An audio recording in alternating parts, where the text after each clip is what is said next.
அன்புள்ள சகோதர சகோதரிகளே, உங்களுக்கு ஒரு நற்செய்தி. நாம் வரவிருக்கும் 2025 ஆண்டு ஜனவரி 1 365 நாட்களுக்கும் 365 தலைப்புகளின் கீழ் வேத வசனங்களை வாசித்து பகிர இருக்கிறோம். நீங்கள் இதை அனுதினமும் கேட்டு தியானித்து ஆசீர்வாதத்தை பெற்றுக்கொள்ளுமாறு கேட்டுக்கொள்கிறோம்.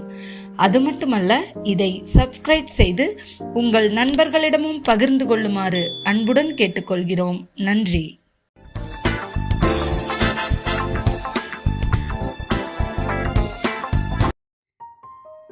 இன்று நாள் 243.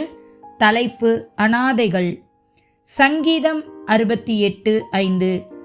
தம்முடைய பரிசுத்த வாசஸ்தலத்தில் இருக்கிற தேவன் திக்கற்ற பிள்ளைகளுக்கு தகப்பனும் விதவைகளுக்கு நியாயம் விசாரிக்கிறவருமாய் இருக்கிறார்.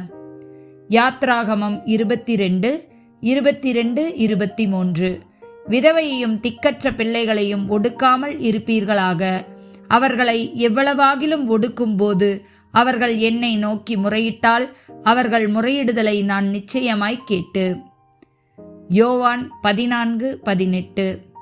நான் உங்களை திக்கற்றவர்களாக விடேன், உங்களிடத்தில் வருவேன். யாக்கோபு 1:27.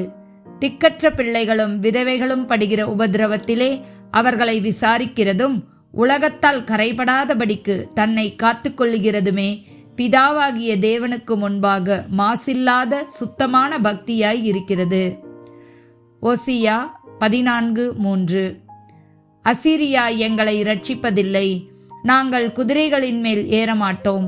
எங்கள் கைகளின் கிரியைகளை பார்த்து நீங்கள் எங்கள் தேவர்கள் என்று இனி சொல்ல மாட்டோம்.